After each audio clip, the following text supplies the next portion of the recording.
Good afternoon. I'm so happy to see you. I'm glad that you could join me today on the program here on lamnetwork.tv. And I'm Dr. Robin Gould, and my website is newcovenantpath.com, and the future begins now.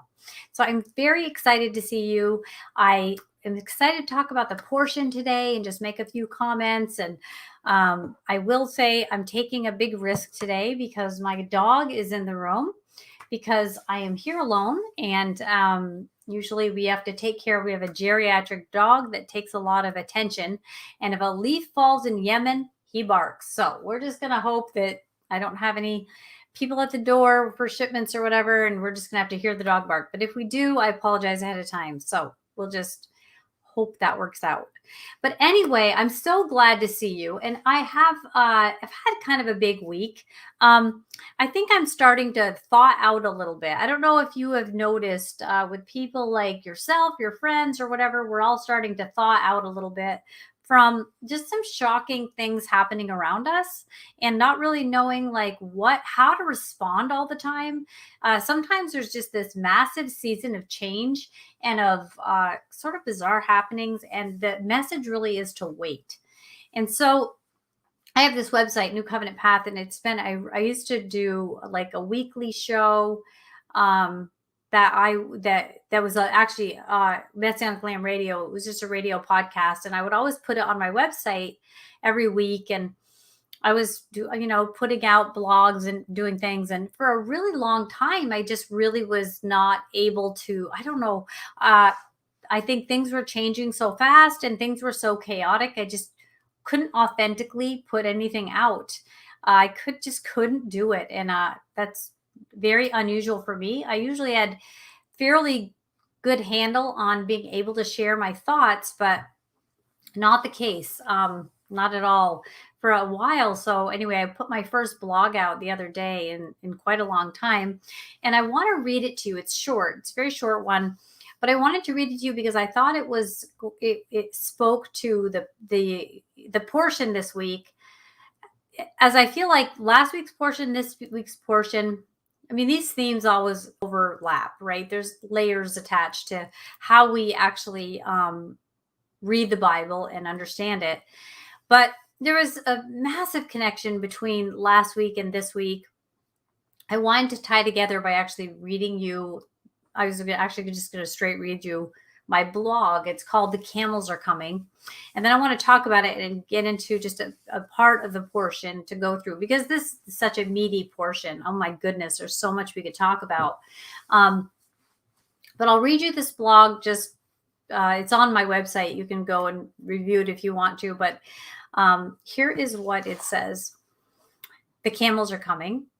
And I'm talking about, remember last week's portion. If you saw last week's program, we were talking about Isaac and how he lifted his eyes and saw the camels approaching. Anyway, that has always very much spoke to me.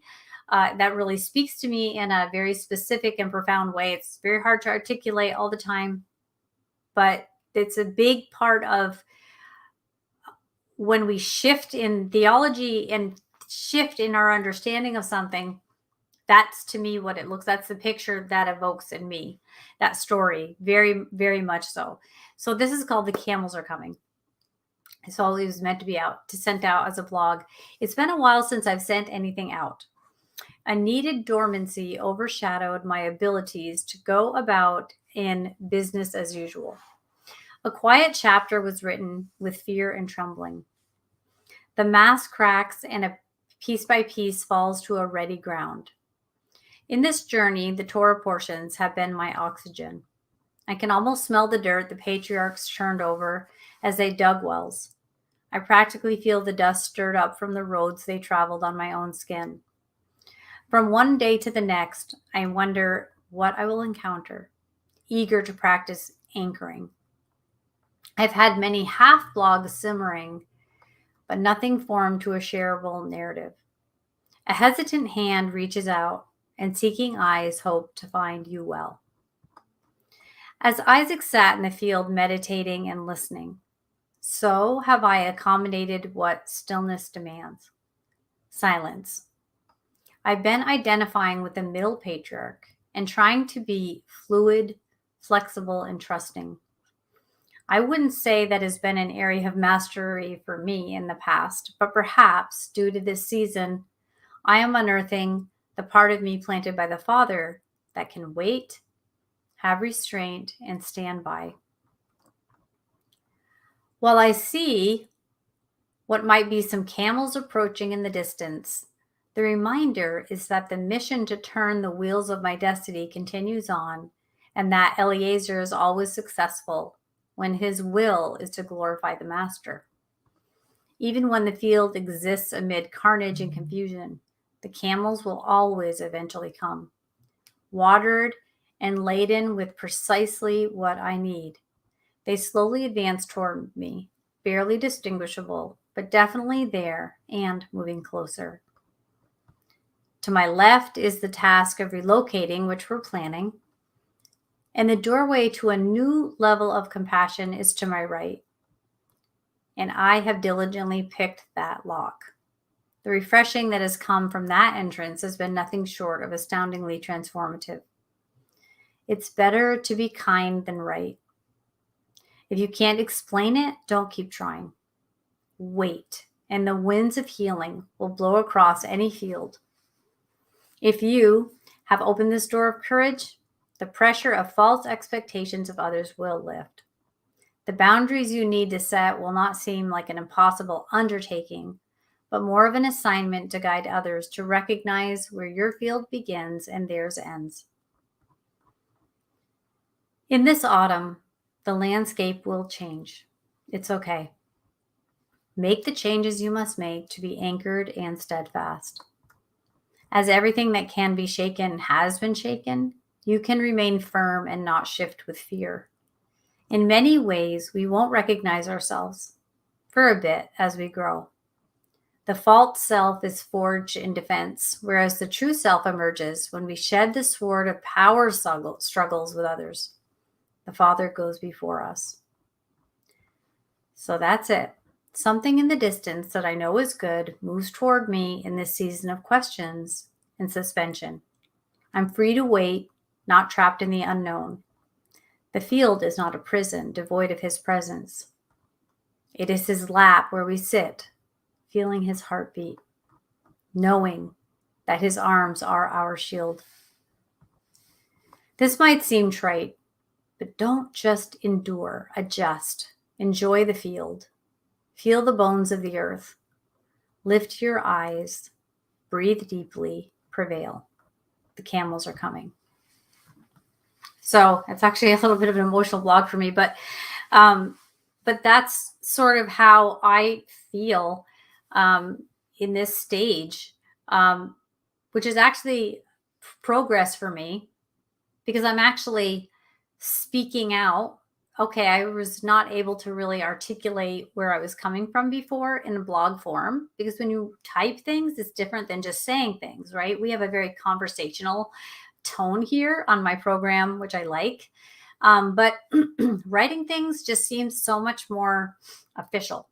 And I want to always maintain that authenticity of, do I officially feel that way? I don't know. When I type it out, it's like I would untype it because I'd be like, that doesn't really exactly say what I want to say. And so, honestly, I don't know all the time what I'm saying. And so if I can't explain it, I'm not even going to try. I used to try, but I'm shifting out of that into like a lot more silence, a lot more like, okay, I'm not even going to try to get the words out. Maybe I feel like they won't be heard, or maybe I just don't feel like I have the words. I'm not sure, but I'm kind of backing off in a lot of ways. And so finally, I felt like I could share that I had had trouble sharing, and now I knew there was something good coming toward me. And that felt like something I could authentically share in types, in symbols, and it would have a life of its own and a legacy that I wouldn't mind. So anyway, I sent that out. The camels are coming. I hope that encourages you because they are coming, right? They are coming. And these Bible stories are about you, right? They're about us. I fundamentally disagree with people that say that there are no metaphors in the Bible. Like there are people that only take everything literally and or they only take everything metaphorically. I believe it's a hybrid and we never know which one is which, though there's some things we know are absolutely metaphoric and we know some things are absolutely fundamental. But I think there's a hybrid where we're always going to be trying to see the weightier matter and always default to the understanding that we are to love the Lord with everything that's in us and love our neighbor as ourselves. And if we always do that in the context of these laws, the best we can, you'll always get it right, even if you make a mistake. You'll always be getting it right ultimately. We're not always going to do everything right, but we can, if that's our goal in our mission statement, we continue to return to that, reflect back to that. We're not wagering, right? We're actually living. And so we want to make sure we're not always in a wagering contest, but we're living. We're actually living. And that's where I kind of was saying about feeling the bones of the earth. Live, like feel, experience. Look around you, be honest. And you know what? Be quiet kind of sometimes, right? There's a lot of voices out there right now.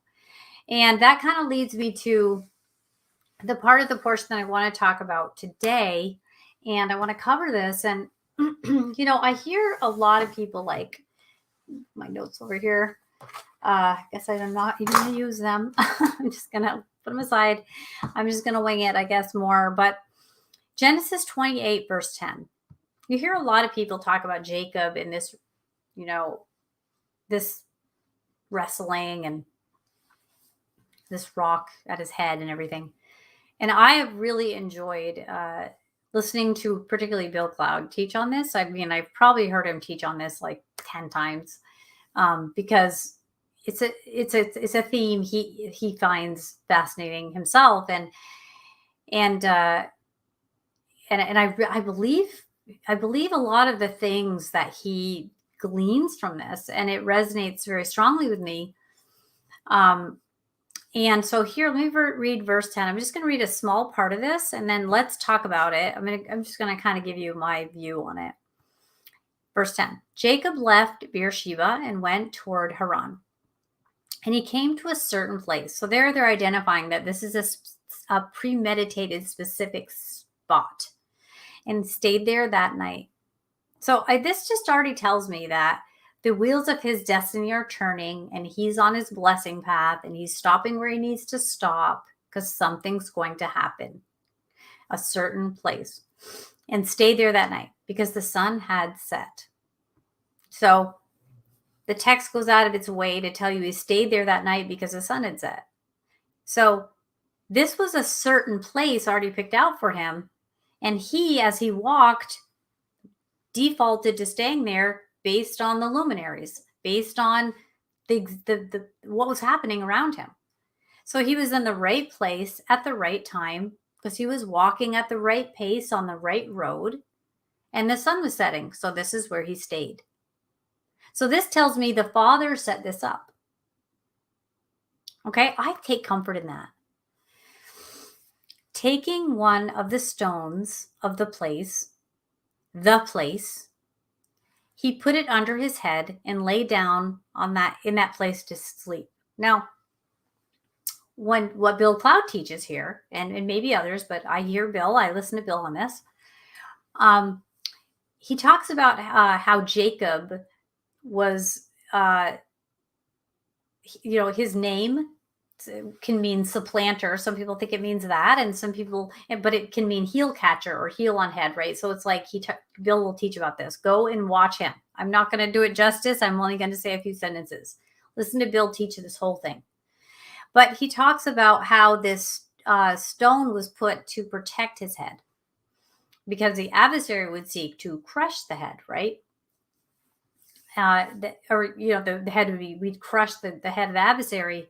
And so he understood, the soft part of the head as a baby when they're in the womb. And Bill, like I said, don't listen to me on this. Go and listen to Bill. But that this was symbolic of these two nations warring in her womb. And that he was grabbing the heel to keep it from crushing his head. Okay. Now, I will say, just from my perspective, I definitely always have, my own view to add on and to things. I agree completely with Bill, but I'm adding this. Even if Jacob means supplanter, that doesn't necessarily in any way to me mean a bad thing. Supplanter means to take the place of something else that was there. Replacer, supplanter. But if Esau forfeited his birthright and demonstrated lack of reverence for the whole entire process of having this, it's good that that's supplanted, right? We need to value any governance we are ever given. If we're given authority over anything, we better value that and not forfeit that. We have to fight for goodness, right? We really do need to stand for what's right. So even if it meant supplanter, that actually never bothers me. Like, that doesn't bother me at all, because we need to supplant the things that are that show no value to things they should value, and we need to supplant ourselves into those roles the best we can, right? If you came across a homeless shelter that somebody runs and they don't even care about it, they don't care about the homeless people that they serve, they don't care about the community, they don't care, they do the bare minimum, they're late, they don't even help the people, whatever, and you're like, I think I would do better as volunteer there. You might make a call to the person that manages all these places and say, this person isn't really doing their job. I value the homeless people there. I value their lives. I would value the role of being a helper. I would value that position. Could I please do it? Could I supplant him? And that would be a righteous thing to do, because the important thing is the people getting the service that they that the Father wants them to have, the care, the need, right? These people, these vulnerable people that need help. And so the idea of him supplanting an unworthy opponent or whatever, like, okay, that does not bother me. But anyway, I love how Bill teaches that, because he really is able to draw out the idea of the heel on the head. He's going to protect himself and us and you, right, in his actions, and he's going to be the head of that nation, not Esau. And I needed him to do that, and he did that at this certain place where he was at the right place at the right time, and he puts the rock at his head and is demonstrating to me.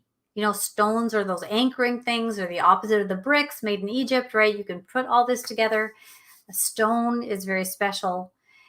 He puts it at his head to protect it, and he lays down in that place to sleep. And here's what he dreams. There was a ladder set up on earth, and the top of it reached to heaven. So it started on earth, and it went up to heaven. Okay, so that's where it started, on earth. It goes up to heaven. And behold, the angels of God were ascending and descending on it.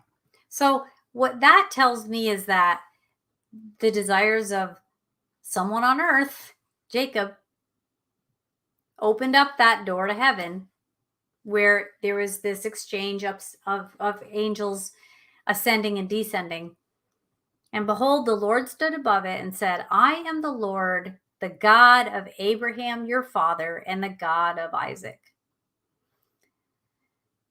The land on which you lie, I will give to you and to your offspring. So, wow, premeditated. Yes, absolutely. This land, here you are.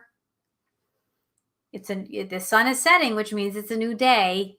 This is your land, and to your offspring. Your offspring shall be like the dust of the earth, and you shall spread abroad to the west and to the east and to the north and to the south. And in you and your offspring shall all the families of the earth be blessed. I mean, that is an amazing, imagine hearing that. Wow. Verse 15, behold, I am with you and will keep you wherever you go, and will bring you back to this land. For I will not leave you until I have done what I have promised you. Then Jacob woke from his sleep and said, "Surely the Lord is in this place, and I did not know it." Okay, so he figures out, wait a minute, I didn't just stay here because the sun set and it was going to be too dark to travel. I didn't even know, as I just did what I was supposed to do, what I was called to do, that this was a plan.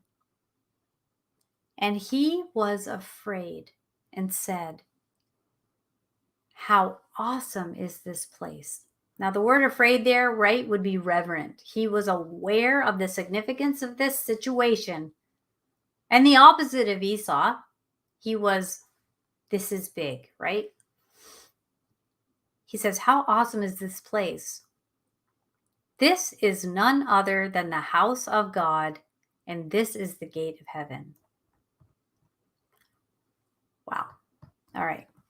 So when we think about where we live our lives, right? And we try to live authentically. And that's what he was doing. He was living authentically. And in his blessing path, as some people would call it, I like that term because it's kind of like, I believe we do forfeit some blessings meant for us because we veer to the right and to the left. I think that's a reality.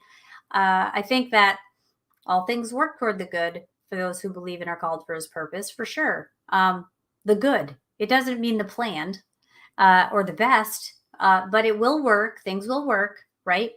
And like I said, the Father, he will never give you more than you can handle, but man will.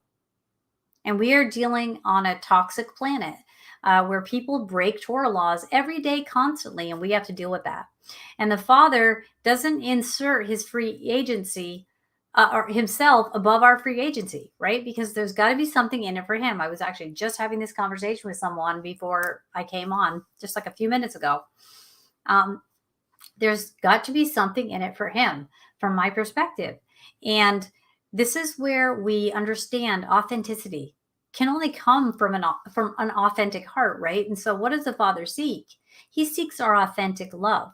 And he wants to parent us and see that he raises us up and we love him. And so here we have Jacob. He is walking authentically. He's walking straight forward authentically. And he ends up where he needs to be. And his earthly desire opened up this thing. There's the Father, right? And he realizes, wow, this is an awesome place. You had a plan. I showed up at it. And the gates of heaven are open to give me a glimpse between this veil, right? To see that something significant is happening. And and I will protect my head. I will protect my head. And you think about it, when we think of like the stone that David hit Goliath right here, right where the brain is, right? So all of the schemes of the enemy are from the head, right? We don't let our head get crushed, and we don't. But what we crush is the head of the enemy.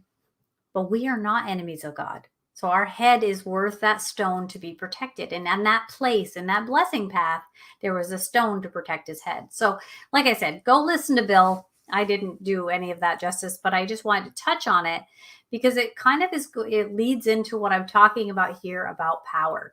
Because we have been talking, this has been a theme we've had for a few weeks now, because this has really been on my heart to help us understand power.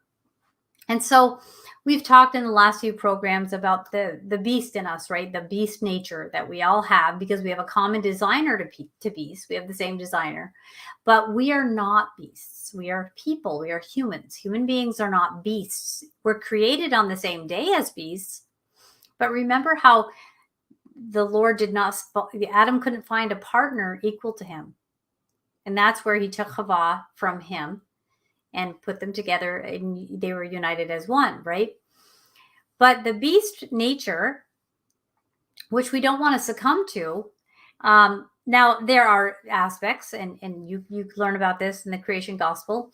There are aspects of beasthood we do identify with in acquiring food and shelter, and procreating, and fighting for our children, and getting aggressive when we need to. I mean, there are just different things that we have in common with beasts, yes. But we are always to contain that. And it's always to be held in subjection, to be subjected to the Messiah, right? To be subjected to loving the Lord your God with all your heart, strength, mind, every fiber of your being, basically, and to love your neighbor as yourself. And so that we only are allowed to draw from any of that beast nature at all until it exceeds any of those things. Then, no, we rise above the beast and be, and maintain our humanity. Like I said, we don't turn into a beast. There's just a part of the beast in us. But in oh, my allergies. I'm gonna start sneezing now. I'm sorry. It's just what Florida does to me. But when we have the idea of, we have a common designer to beast, so there is part of the beast there, but we're human beings. So while we have some traits in common with beasts that we engage in, we are not beasts, and we rise above that, out of those behaviors, and hold that all captive to the Messiah that obeys the Torah. And the Torah, what does everything hang on? Loving the Lord your God with every fiber of your being, and loving your neighbor as yourself. So everything always has to accomplish all three of those things at the same time. So when we think about a beast, there are two ways that a beast will operate. It'll either try to dominate people, right? Like a mountain lion coming at you, right? Or it'll be servant and nothing but, right? Like, think about like an ox pulling, the plow or whatever. It's like, so whenever we operate on these two very, very opposite ends of the spectrum of beasthood, right? That's not what we want to do. So we don't want people to dominate us, and we don't want to dominate others. And sometimes we find ourselves in relationships where the two of us exercise those parts of our beast, right? Where maybe I might be allowing myself to be dominated. That would be me being a beast, and allowing those people to operate as a beast dominating me, right? That's not anyone being a victim. It's everybody allowing everybody to operate in the wrong way. And you need to get out of those relationships, correct them, or remove yourself from them. But it's very important that we understand that dominating others is engaging in the beast that we are not. Now, the adversary would have us want to believe we are nothing but a beast. And that's one of the ideas of humanism. It just seeks to elevate your importance no more than a housefly, and yet you have the power to affirm yourself. Okay, that doesn't even make sense. That is a completely polarizing way of looking at things, but people don't always think rationally, right? But the idea is that the Father made you good, and you don't succumb to humanism and affirm yourself. You believe the Father because he says you're good and you're worthy, and you believe him, and loving yourself is a commandment as you would love others. So you're obeying him by loving yourself and others, because you love him more than anything. And so it all makes sense in very simple terms if we can allow ourselves to understand that it's very simple, right? That's very simple. But sometimes we have let theology pull us away from all the simple, practical, foundational aspects and principles of the Father parenting us, because we're not co-parents and we don't parent ourselves. We need to depend on our parent to give us our identity. We glean our identity from him because we trust him and we believe him. And then we walk out that identity. We're human beings. We're not beasts. And so we shouldn't operate like them. We shouldn't be subdued by others, and we shouldn't attempt to subdue others, right? We can voluntarily enter into systems that have designated appointed authority that we fall under the jurisdiction of voluntarily. Yes, communal authority. But nobody has spiritual authority over you. And with a lot of the things you've heard me say over the past few weeks is talking about these power struggles that people have. Where, have you ever seen that meme where it's like, and I might have mentioned this last week, I don't remember. I planned to, and I don't know if I did or not, but there's this meme that I would see on social media, and it shows like this little kitten walking into the prayer closet, and they're like, we walk in like this, and then a big lion walks out, and they're like, but we should walk out like that. And it's interesting to me because when I look at that meme, it triggers me a bit because I disagree with it, and I feel like it's the opposite. A lot of times we walk into the prayer closet as this big lion, and if we really prayed, we would come out as a little kitten. Because being born again doesn't mean becoming a lion. It means getting back to being a baby, right? Getting back to knowing our identity as a child of God, not the identity that we have erected about ourselves, the image of ourselves that we've erected, and the image of God we've erected as we try to be like God, like Hava and Adam did. But that we get born again, and we become born as the babies that know we're kids of God, right? That's a whole different thing than being a warrior in his army all the time and demonstrating his power. People think it shows the favor of God on them if they demonstrate God's power, when I absolutely do not believe that. I believe we show that we are in the kingdom of God when we love the Lord our God with everything in us, and we love our neighbor as ourselves. That's what I'm talking about. Now, power has nothing to do with that. It does not take power to do those things. I can do all things through Christ who strengthens me. Strength does not necessarily mean power. The joy of the Lord is my strength, right? Power has just become this word that people are equating with favor and worthiness. And it just becomes another way to earn whatever it is good we think we are by our own standards. When the Father already says you're good, so you can't argue it, he's a just God and he's a perfect God. He's unable of making humans that aren't worth love, that aren't lovable, right? Doesn't mean we always act that way. But as far as value, how can the Father create a human that he's proud of that is worthless? So that's a profound insult to the Father. We're not qualified to even begin to speak to him that way or to think about him that way. But we can't assign the power to ourselves to hate ourselves or hate others. Like, we don't have that power, right? We might have the ability, but we're certainly not given that as what we're supposed to do. But people try to triangulate God into their issues and say, I have power, but you can see I have the favor of God because this good thing happened. But remember the blind man? It was like, nobody sinned that you were blind. It was that you were going to be the vessel of miracle. You were going to be the one I was going to heal to demonstrate something awesome. So people who go into this thing where they think everything you're saying is negative, or this isn't power, the Father shows favor on us because of this and this and this, they're always like, there's this really false metric of like, if the Father loves you. But you think about your parents, right? You think about your parents, like what is it like to parent a child, right? You can have your parents' favor, and they don't give you everything the way you think it looks. You're just a little kid. You're 3 years old. You don't know, right? You're not trying to metric everything out, measure, wager, bargain, what everything is worth. You're just a kid.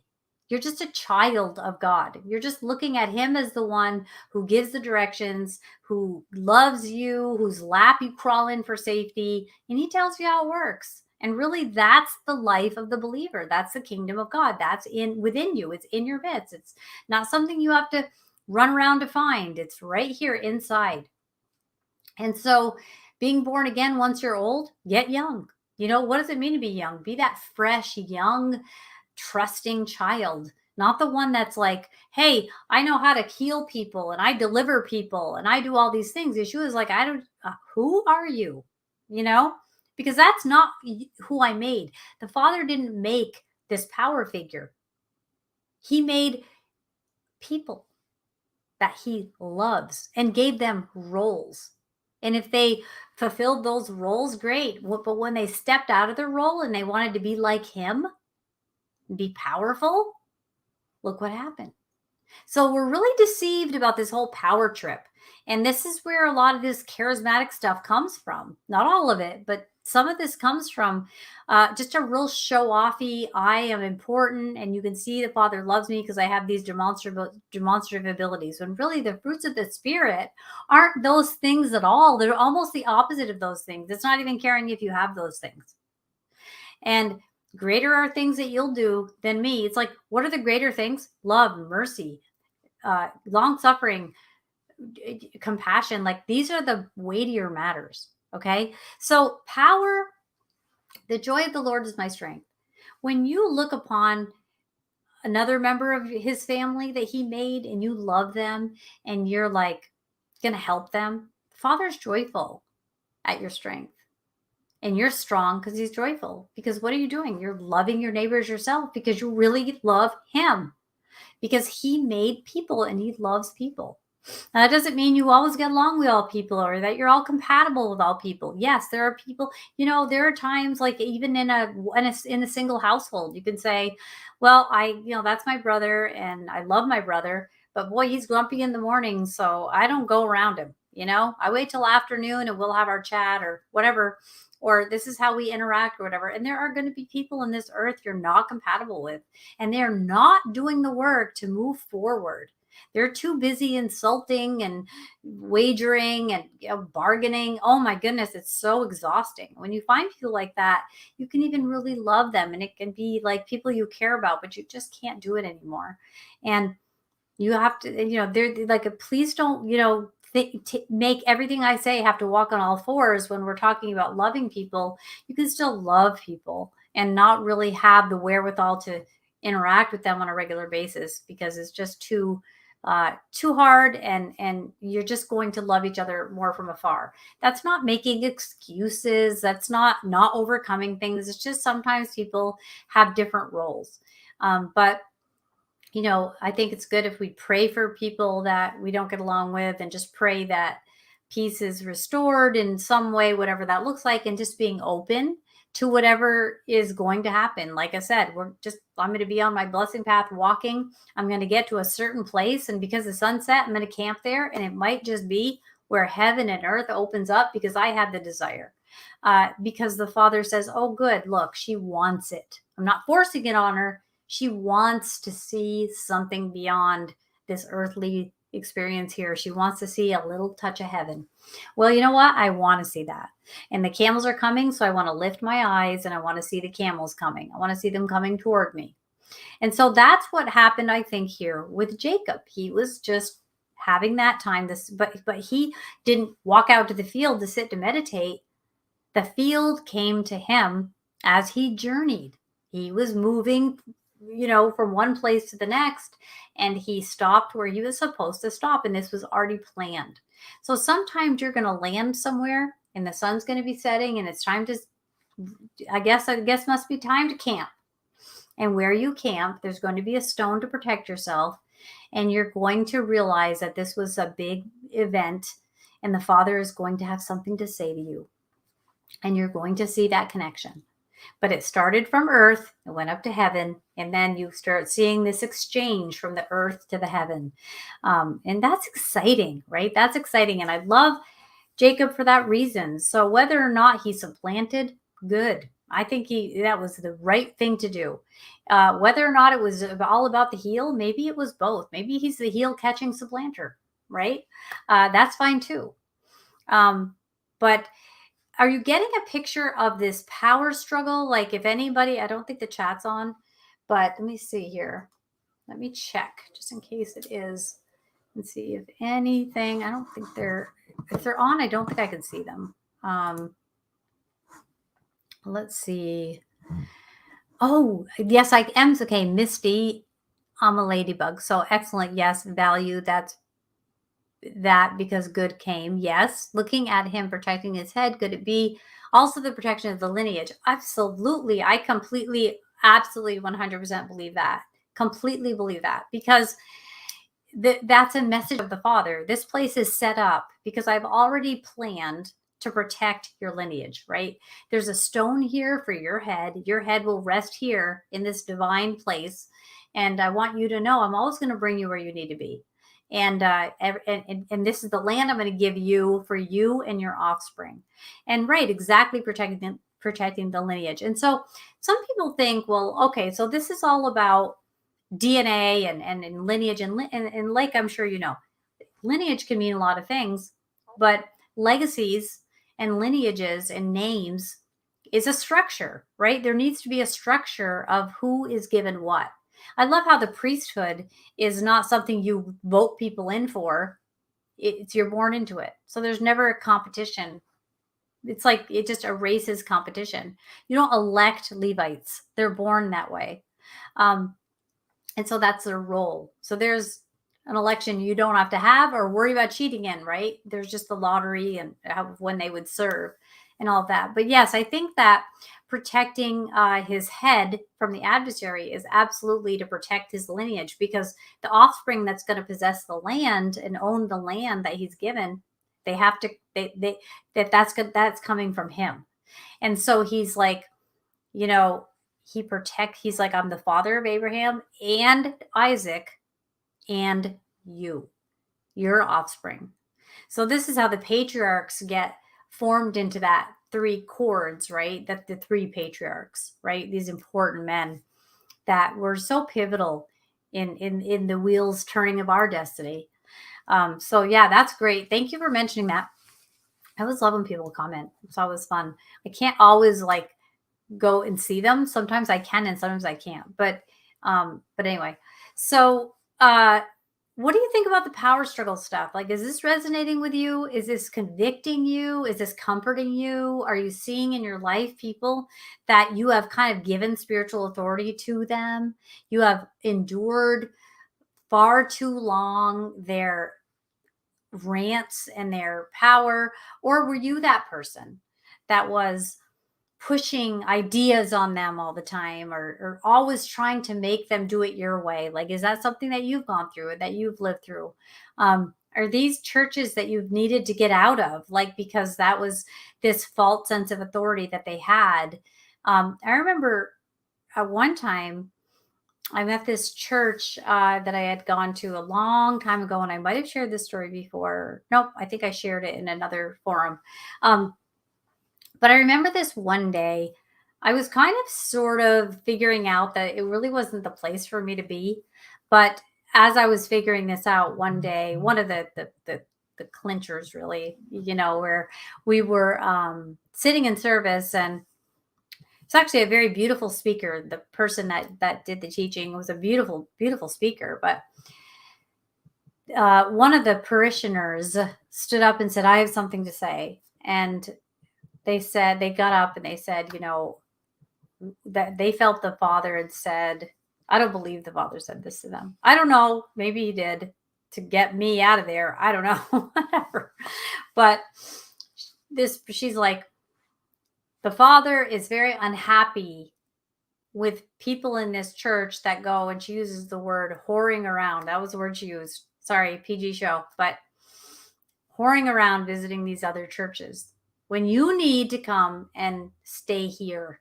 This is your church home, which is super possessive and like weird.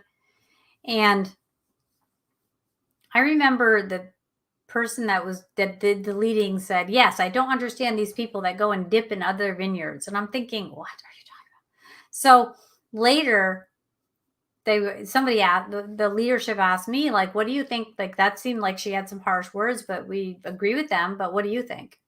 Forget the harshness of the way they were said, because this woman was like growling, and it was really strange. It was like weird. But she's like, what did you think about that? And I was like, well, I was just glad I didn't have a visitor with me. And they were like, oh yeah. I said, because you'd be calling my visitor like a whore. Like, that's what you'd be saying.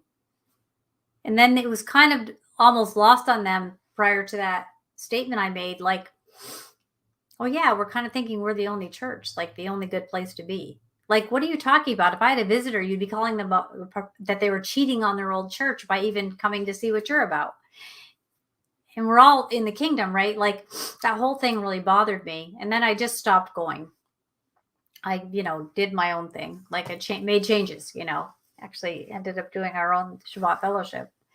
But the point was just that, people can really triangulate you and have this weird spiritual authority, like we are the thing. We are the thing. You belong here. You belong to us. And that's not true, right? That is not true. You belong to whoever the whatever road the Father wants you on. That's where you belong, right? Wherever you need to be. And we can't speak for other people. That woman can't speak for me and what the Father is doing in my life and what I need to do and who I need to serve. So that whole thing was just disturbing, but it was also illuminating. Oh my word, yes, absolutely, yes. So I think you hear what I'm saying. And I don't think this is a strange theme. Like, I think in religion, you're encountering a lot of bossy people couched as spiritual advisors. I think that's a costume that people wear.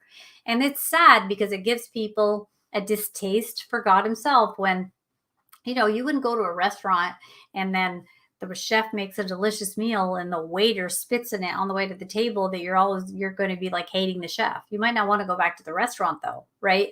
But this is just really important.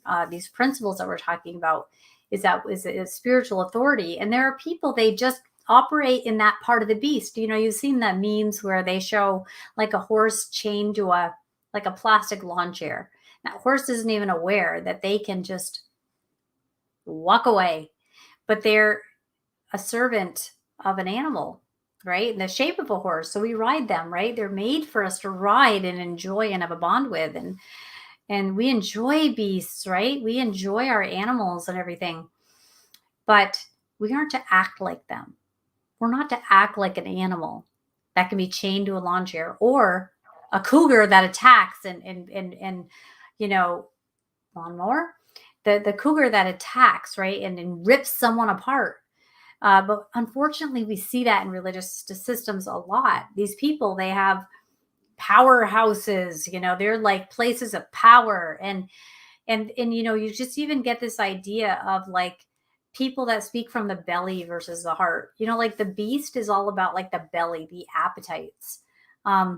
You'll hear that like the belly is speaking, when what we need to be speaking, the heart can be deceptive, but the truth with the Torah is written in your heart, and what gets circumcised is your heart. So it's a very central idea that this is where we are to come from, not our belly, from our heart. And so the heart knows, the heart doesn't dominate others. The heart doesn't become subservient as a slave to others. Right? The heart is not going to be victimized. The heart's circumcised. This is a special thing, right? It's where the Torah is written.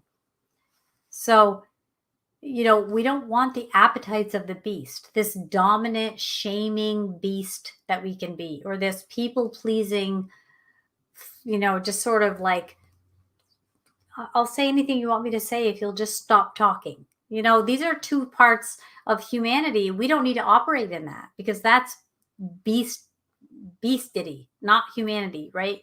Human beings are made in the image of God, and they are to act like human beings. They are to act like people, because that's what they are. We don't want to act like a beast, always just satisfying our appetites, always indulging and feeling better, always, always, always.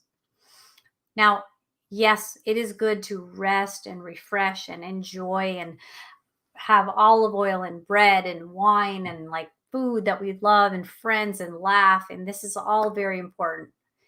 But satisfying the appetites where we in some way are violating loving the Lord your God with your whole heart, mind, strength, soul, and loving your neighbor as yourself, as long as those things aren't being breached and we're not breaking Torah laws, have at it, right? But when it goes to the point that we're breaching any of those those principles or breaking these commandments, then we're in trouble.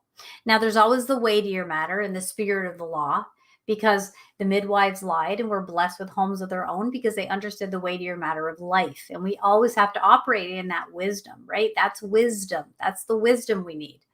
A beast doesn't understand the difference between, the backfiring a car or a shot of a gun. It's going to jump off and run off. And that's the beast in the PTSD, right? When we get PTSD and you get veterans going through all that, that's because their nervous system is programmed and it's scared. And we need to comfort and find our way out of that. No judgment on people with PTSD. But what I'm saying is, you can see how painful it is when you want to be living a human experience and you end up defaulting to this nervous system where with a non-discerning reaction. It's painful. And most of us at one point or another, or now even, have issues with PTSD for different reasons. And it's scary because this earth is a scary, terrifying place. But we don't want to just live from our belly, always doing anything at any cost to feel better. That's where addiction comes from. Gluttony comes from that. Laziness, idleness, whatever. But also, we don't want to be these robotic producers to try to earn our worth. So we're always just kind of, trying to be on this Jacob road, and we want to get to this certain place when the sun's setting where it makes sense to camp. And then we just put a rock in our head because we want, this is where our offspring's gonna live. This is our legacy as the wheels of our destinies are turning, and we're going to protect our head. We're going to protect our lineage. We're going to lay there, and the Father is going to do what he does. And it's not going to be lost on us that this is a big event, that stuff's happening, that the Father's on the move in our lives, and he's working, and he's always with us, And so that is the piece that I hope you can walk away with today. I hope you can just say, you know what? Today we talked about Jacob. And we just talked about one part of the text, but the text went out of its way to make a couple of points about the way he got there and the way it was planned. But he didn't know that. It said that he didn't know that. But when he got there, he says, look, I'm where I need to be, and I didn't even know it. And has that ever happened to you? Does that not feel wonderful? I always love re-engineering an event after it's happened and say, the Father had plans for me to be comforted or served or replenished or whatever it was 9 years ago when they built that house and I was able to buy it or whatever. Like, the Father always had me on his heart and what I needed. Like a good parent, right? That's what, like, a parent packs their child's lunch for school. Like, they're going to be hungry at noon. Everyone's going to be sitting and eating. Well, this is going to be their food. And then you put it in their backpack. And then at lunchtime comes, the child opens the backpack and there's lunch, right? And they get to eat lunch. That's what a parent does. And the Father is our parent. And we are not our co-parent. We are an obedient child. We don't need power. We need strength. If the Father chooses to use us in a certain way, that's his choice, and that has nothing to do with your value, whether you did that or didn't do that. Your hands can't get in to even manipulate your value. You don't have access to it. It's implicit that you're valuable because the Creator, who's just, made you and is proud of you and loves you. And he wouldn't love you if it wasn't just to love you. And he is incapable of making something worthless, a person worthless, right? He doesn't make worthless people. So don't look around and think anybody's worthless, no matter what.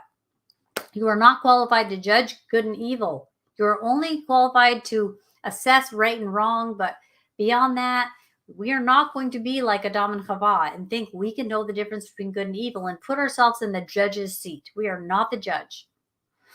Now, there are many times in our prayers we say, Father, I judge myself that was wrong, that I shouldn't have done that. I'm going to do that so you don't have to judge me. That's a different thing with a different nuance, right?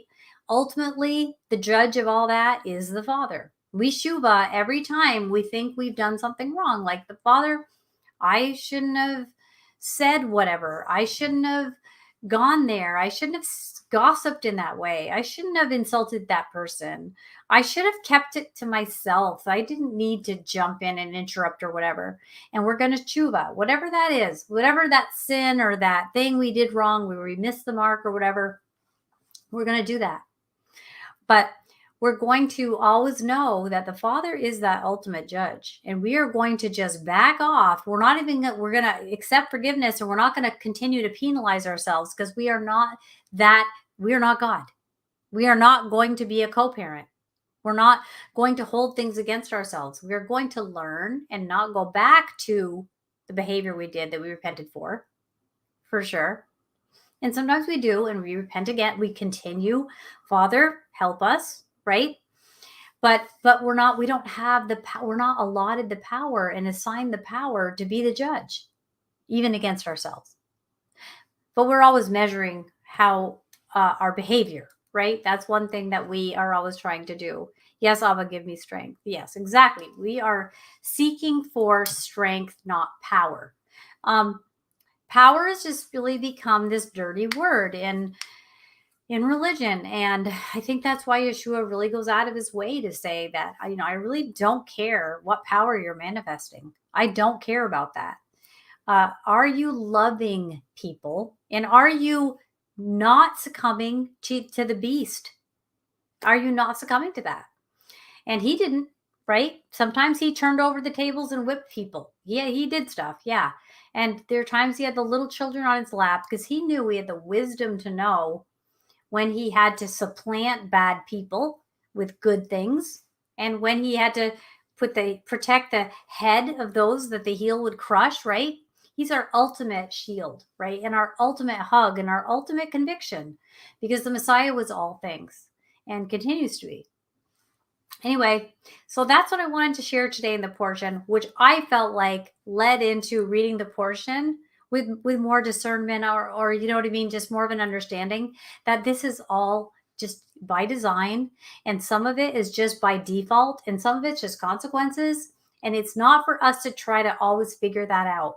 In hindsight, though, many times we will see it, just like Jacob here. Hey, I didn't even know it, but I was in the right place at the right time. And look at this. This opening was set just for me so I could see that there's these inner workings and that all of these things are working together.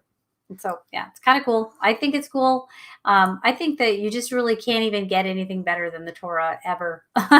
For just, you want to feel better. You know what? Read the Torah, because this is not a book that's going to hurt you. This is a book that will refine you. Yes, it's going to challenge you. Yes, it's going to comfort you. It's going to do all the things it's supposed to do so that you can accomplish what the whole thing hangs on, which is loving the Lord your God with everything that's in you and loving your neighbor as yourself. So thank you for today at lambnetwork.tv. Please go ahead and join me each week, because I really want to edify us together. And I just love the time that we have to spend together. But remember, until next time, the future begins now. Bye-bye. We are richly blessed to bring you what we believe is the fullest, most diverse, yet up-to-date progressive teachings, discussion, and prayer programming you can find anywhere on this planet. Be sure to take the tour of the MessianicLambRadio.com website. I'm Susan Hoogie, thanking you for joining us on the Messianic Lamb Video Network.